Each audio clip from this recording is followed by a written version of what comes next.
Hari ini kita Paroki Pademangan merayakan pesta pelindung paroki Santo Alfonsus Rodriguez. Kita rayakan di tengah situasi pandemi COVID-19 dengan misa live streaming. Paroki ini sudah berusia 52 tahun. Pasti banyak kenangan yang kita ingat dan juga banyak cita-cita yang ingin kita wujudkan. Usia 52 tahun simbol sebuah kematangan dan kedewasaan dalam hidup menggereja. Adakah ciri itu sudah menjadi milik semua umat di paroki ini? Sebuah paroki dengan usia 52 tahun mestinya sudah mandiri dalam segala aspek kehidupan menggereja, termasuk ketersediaan kader pastoralnya. Siapa itu Alfonso Rodriguez? Ia lahir tanggal 23 Juli 1533. Ada yang katakan 1532. Dan meninggal tanggal 31 Oktober 1617 pada usia 84 atau 85 tahun. Pestanya dalam gereja diperingati pada tanggal 31 Oktober setiap tahunnya. Ia seorang bruder bertugas sebagai penjaga pintu gerbang sekolah. Ayahnya Rodriguez dan ibunya tak disebutkan namanya. Dia anak seorang penjual kain wol yang sukses. Ia lahir dari sebuah keluarga Katolik yang baik. Santo Alfonsus Rodriguez adalah seorang yang beriman teguh dan bersemangat untuk menjadi baik dengan menghidupi iman yang dimilikinya. Ia tekun berdoa dan memiliki devosi yang kuat kepada Bunda Maria melalui doa Rosario. Ia dalam hidupnya mengalami banyak tantangan, tetapi ia tidak pernah berhenti berjuang untuk melewati semuanya itu. Misalnya, ayahnya meninggal di saat dia masih berusia 14 tahun. Karena itu ia harus berhenti bersekolah untuk membantu ibunya meneruskan usaha keluarga berjualan kain wol. Pada usia 26 tahun, dia menikah dengan Maria Suarez. Dari pernikahannya dikaruniai 3 orang anak. Tetapi 5 tahun kemudian dia menjadi duda. Bukan cuma menduda, 2 orang anaknya juga meninggal.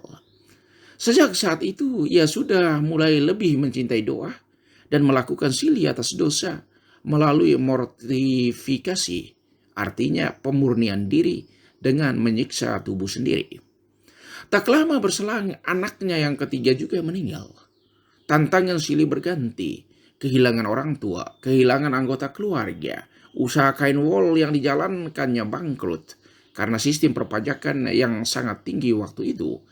Ia melihat dirinya sebagai yang tak beruntung dalam kehidupan berkeluarga dan juga dalam usaha dagang. Menghadapi situasi sulit itu, ia semakin berniat untuk menjadi seorang Jesuit. Di kampungnya Segovia, Spanyol, ada serikat Jesuit. Tetapi ia tidak bisa diterima masuk ke serikat karena tak punya cukup pendidikan.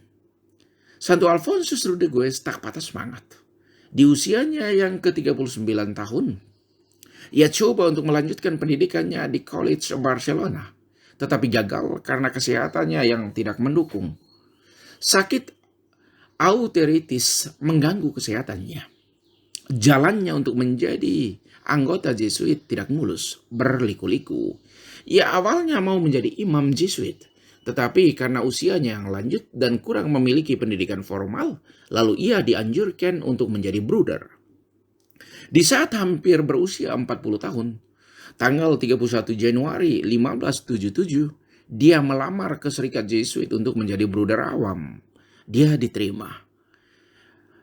Pencobaan selama 6 bulan di Valencia, dan sesudah itu dia dikirim ke College Mallorca untuk menjadi penjaga pintu gerbang. Dia melaksanakan tugas pelayanannya itu dengan penuh kesungguhan. Banyak orang yang sangat terkesan dengan pelayanannya.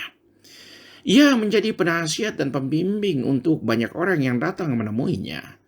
Sebagai penjaga pintu, tugasnya sederhana, hanya menerima pengunjung, mencari para Jesuit yang punya tamu, mencari siswa yang mau ditemui orang tuanya, dan mencari orang tua yang mau ditemui siswa di lorong sekolah. menyampaikan pesan mereka, menghibur orang sakit, dan membagi bantuan kepada orang yang membutuhkan, serta menghibur orang yang berkesusahan yang tidak punya orang lain lagi untuk mendengarkan mereka. Ini adalah pekerjaan yang selalu sama setiap hari dan sangat membutuhkan kerendahan hati yang luar biasa. Santo Alfonsus Rodriguez membayangkan setiap orang yang mengetuk pintu gerbang sekolah adalah Tuhan sendiri. Alfonsus menyalami semua orang yang datang dan dijumpai dengan senyum ramah, seperti dia memberi senyum kepada Tuhan sendiri. Setiap kali bel berbunyi, ia melihat ke pintu gerbang dan ia melihat Allah yang berdiri di luar pintu yang ingin untuk masuk. Para siswa sungguh merasakan kehadiran dan pengaruh dari Brother Alfonsus Rodriguez dan datang kepadanya untuk meminta nasihat, peneguhan, dan doa-doanya. Jesuit penjaga pintu itu sungguh dikagumi karena kebaikan dan kekudusannya. Sesudah dia meninggal, baru catatan harian dan catatan spiritualnya diperhatikan. Di sana menunjukkan kedalaman doa dan kehidupan doanya yang sangat intens. Dari kehidupan bruder ini menunjukkan rahmat kehidupan mistik, ekstase, dan ia mengalami sendiri kehadiran Tuhan, Bunda Maria, dan Santo Santa selama ia masih hidup. Cerita-cerita ini dirangkum dari pelbagai sumber online dan juga buku tentang Santo Santa dalam Gereja Katolik. Dari kisah Santo Alfonsus Rodriguez ini mengajak kita semua untuk pantang menyerah dalam hidup setiap hari. Doa adalah pegangan dan modal dalam hidup. Sesulit apapun tantangan yang kita hadapi, pasti ada jalan keluarnya. Di ujung terowongan yang gelap sekalipun, pasti ada cahaya. Lewati lorong itu dengan iman. Di samping berdoa, perlu bertobat.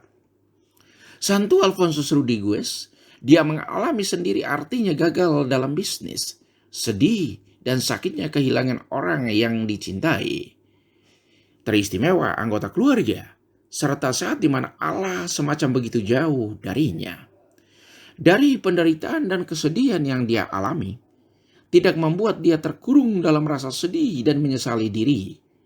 Tetapi dia keluar untuk bertemu dengan orang yang mengalami sakit, sedih, dan yang tidak beruntung nasibnya.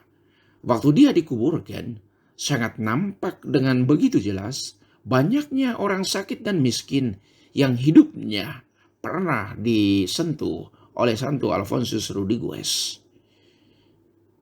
Semoga orang seperti itu menemukan teman yang sama, yaitu diri kita yang selalu hadir untuk orang lain. Santo Alfonsus Rodriguez, doakanlah kami. Amin.